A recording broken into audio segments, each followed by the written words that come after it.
అనంతపురం జిల్లాలో గత వారం రోజులుగా ముగ్గురు రైతులు ఆత్మహత్య చేసుకునే పరిస్థితి ఉంది. ప్రధానంగా మామిడి మండలం ఇందుకల్ నియోజకవర్గం సంబంధించిన పాలెం గ్రామంలో ఆత్మహత్య చేసుకున్నాడు. కళ్యాణదుర్గం రూరల్ ప్రాంతంలో ఒక రైతు ఆత్మహత్య చేసుకున్నాడు. నిన్న గురువారం రోజు ఆ సింగనమల నియోజకవర్గం పుట్లూరు మండలం ఎలుట్ల గ్రామంలో నాగలింగం అనే రైతు ఆత్మహత్య చేసుకున్నాడు. ఇవి ప్రభుత్వ హత్యలుగా చెప్పాల్సిన అవసరం కూడా ఉంది. ఎందుకంటే పంటల గిట్టుబాటు ధర లేకపోవడం వల్లే రైతులు ఆత్మహత్యలు చేసుకుంటున్నారని చెప్పేసి వాళ్ళ కుటుంబ సభ్యులు కానీ మేము విచారణలో తేలినటువంటి పరిస్థితి. నిన్న జరిగినటువంటి నాగలింగం ఆత్మహత్యకు సంబంధించి అరటికి సంబంధించిన గిట్టుబాటు ధర లేదు. గత 4 రోజులుగా పండ్లతోట రైతు సంఘం ఆధ్వర్యంలో ఇతర వామపక్షాలు అదేవిధంగా మిత్ర అధికార పక్షంలో ఉన్నటువంటి అనేక మంది కూడా మాట్లాడుతున్నటువంటి పరిస్థితి. అరటి గిట్టుబాటు ధర లేదు.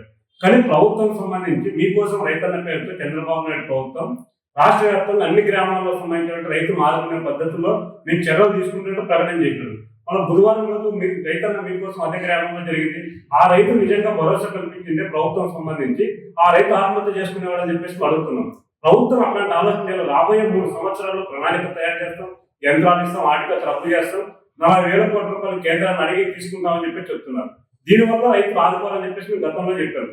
రైతులకు కావాల్సింది పంట నష్టం జరిగింది. అరటికి ఎకరాకు సుమారు 1,50,000 రూపాయలు రైతు పెట్టుబడి పెట్టినటువంటి పరిస్థితి ఉంది.